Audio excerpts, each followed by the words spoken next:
Good morning students, मैं doctor तृप्ति पांडे आपके लिए लेकर आई हूँ 12th इतिहास का सिलेबस वाइज अध्ययन स्टडी। चलिए, तो हम लोग आज पढ़ने वाले हैं यूनिट 1 का पार्ट 2। पार्ट 1 इससे पहले आप लोग देख चुके हैं और ये है पार्ट 2 जिसमें हम लोग आगे पढ़ने वाले हैं इतिहास, मनके तथा अस्थियां, हड़प्पा सभ्यता। आज इसमें हमको पढ़ना है मोहनजोदड़ो एक नियोजित शहर एवं अन्य विशेषताएं। हम इसके बारे में आज पढ़ने वाले हैं। सबसे पहले हम लोग पढ़ेंगे मोहनजोदड़ो के बारे में।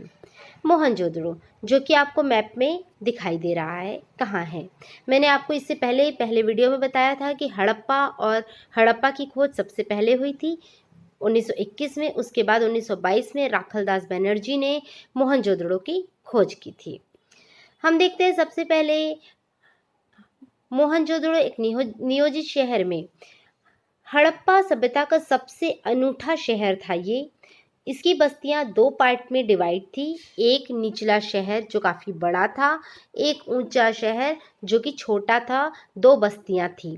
ये छोटा वाला जो आपको दिखाई दे रहा है ये दुर्ग की तरह है। दुर्ग मतलब किला या एक ऐसा एरिया जो कि थोड़ा सिक्योर जोन में आता हो, ज़्यादा सेफ्टी की व्यवस्था हो।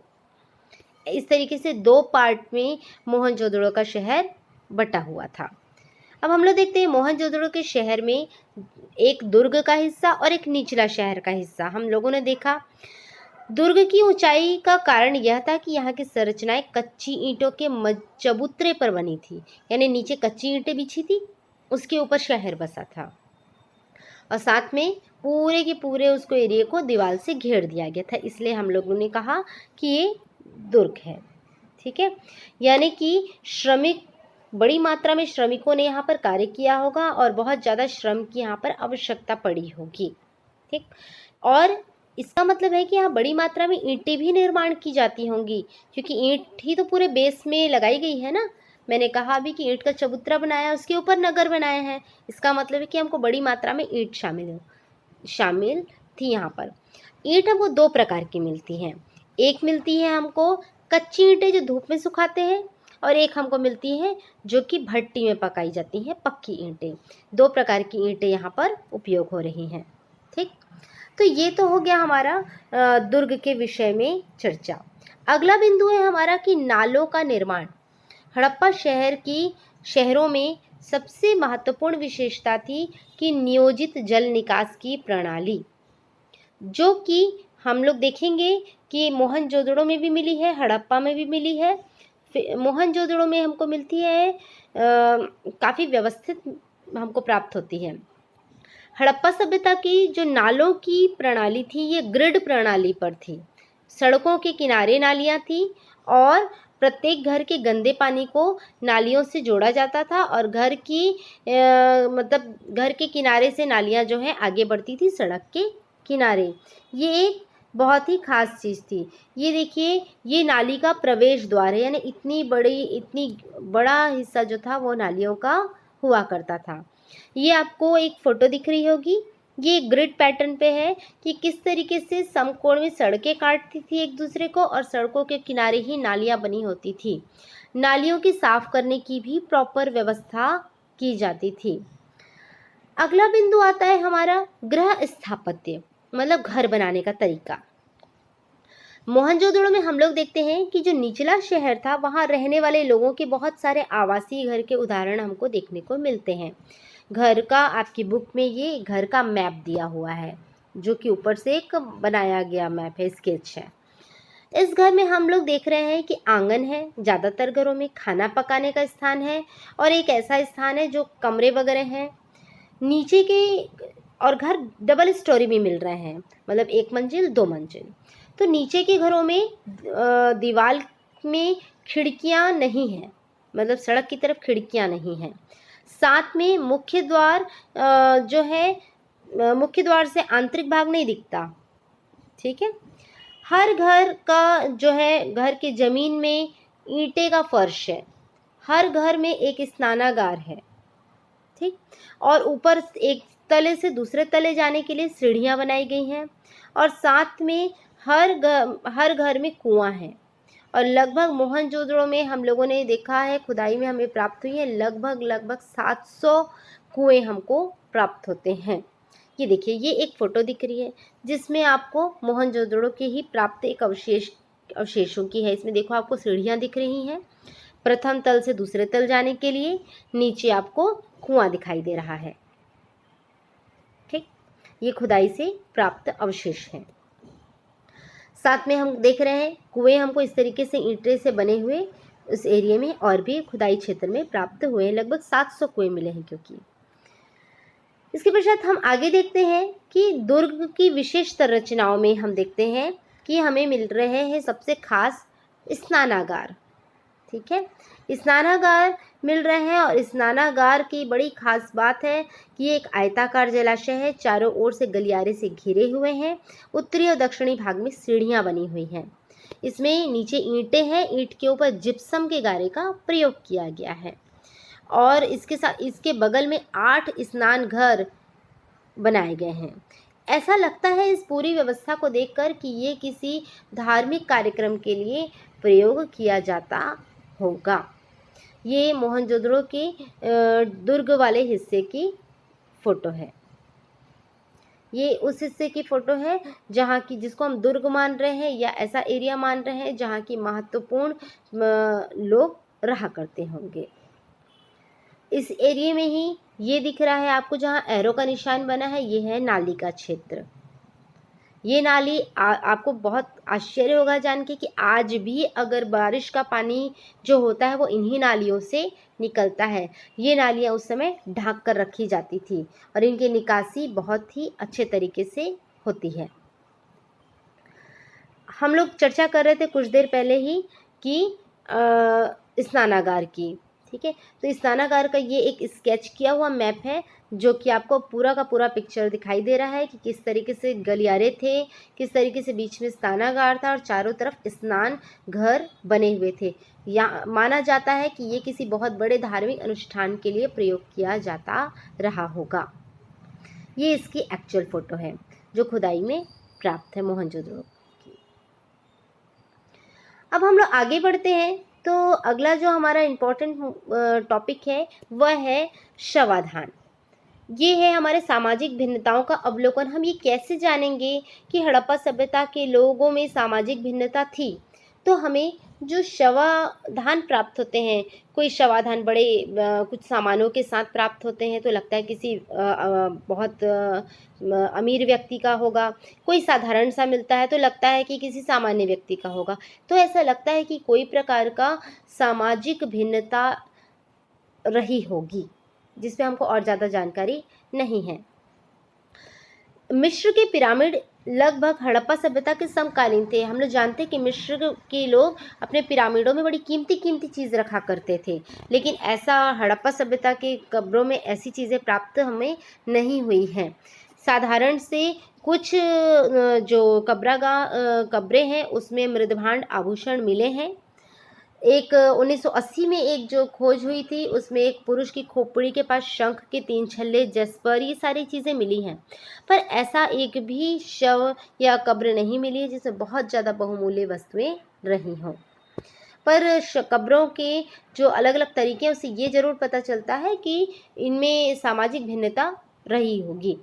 विलासिता की वस्तुएं हम लोग देखते हैं कि इस समय काफ़ी चीज़ें विलासिता की वस्तुएं यानी कि चक्कियाँ हैं, मृदभांड है, सुई है, झाव है या सुंदर सुंदर कलश है, फायंस जो होते हैं ये एक विशिष्ट प्रकार की चीज़ों से मिलाकर बनाए गए पात्र होते हैं। ये बड़े कीमती होते हैं, साधारण मिट्टी के नहीं होते हैं। तो ऐसी चीज़ें भी हमको मिली हैं। घिसी हुई रेत, बालू और एक चिपचिपे मिश्रण को मिलाकर ये पदार्थ बनाया जाता है। तो ये फाइंस से बने जो जार होते हैं या बर्तन होते हैं मजबूत भी होते हैं और सुंदर भी होते हैं। तो हम लोगों ने यहाँ पर देखा कि किस तरीके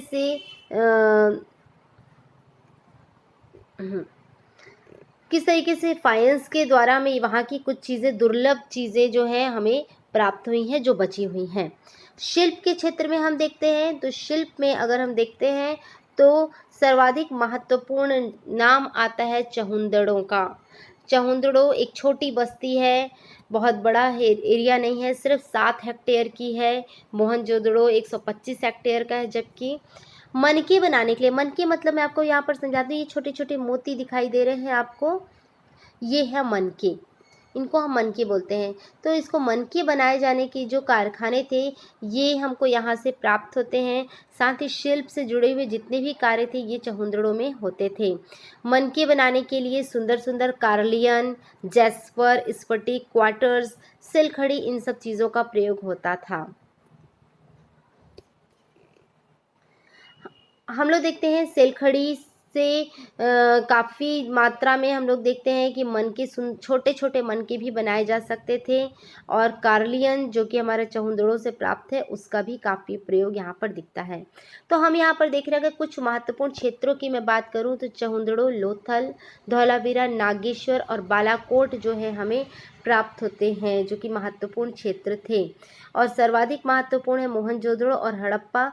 ये 5 जो क्षेत्र थे, चहुंदड़ो, लोथल, धौलावीरा, नागेश्वर, बालाकोट, ये महत्व कुछ चीज़ों को बनाते थे और मोहनजोदड़ो, हड़प्पा की आवश्यकताओं को पूरा करते थे। ये 5 क्षेत्र हमें इस नक्शे में दिखाई दे रहे हैं, जिन्हें आप ध्यान से देखिए। चहुंदड़ो दिख रहा है आपको, धौलावीरा, नागेश्वर, लोथल और बालाकोट। ये हैं आभूषण जो उस समय निर्मित किए जाते थे, जिनकी काफ़ी ज़्यादा डिमांड थी, जिसमें से कुछ अवशेष के रूप में हमें प्राप्त होते हैं। अब बात ये आती है कि इनके पास कच्चा माल प्राप्त करने के लिए 2 तरीके थे। एक तो था कि हमारे उपमहाद्वीप से ही प्राप्त हो जाते थे, दूसरा था सुदूर क्षेत्र दूसरी जगह से मंगवाते थे। तो हम लोग देखते हैं कि हमारे क्षेत्र में कहाँ कहाँ से इनकी आवश्यकताएं पूरी होती थी। ये मुख्य रूप से ये 5 क्षेत्र थे। इन 5 क्षेत्रों में भी कुछ मिलता था और दूसरी जगह भी। सेलखड़ी राजस्थान और गुजरात से मंगाते थे, जिनका प्रयोग मनके बनाने और मुहर के लिए होता था। ये है लाजवर्द मणि, ये शोरतुघई अफगानिस्तान से मंगाई जाती थी। ये है कार्लियन जो कि लोथल से मंगाया जाता था। ये गहने बनाने में, मनके बनाने में इसका प्रयोग होता था। नागेश्वर और बालाकोट से शंख मंगाए जाते थे। तांबा खेतड़ी राजस्थान से मंगाया जाता था और सोना दक्षिण भारत से मंगाया जाता था। अब दूसरा हिस्सा आता है हमारा कि सुदूर क्षेत्रों से भी कुछ सामान मंगाए जाते थे, जैसे कि मेसोपोटामिया से मंगाए जाते थे, ओमान से मंगाए जाते थे। ये रास्ते हमें दिखाई दे रहा है और ऑरेंज कलर का जो दिख रहा है ये हमारा सिंधु घाटी सभ्यता का क्षेत्र दिख रहा है।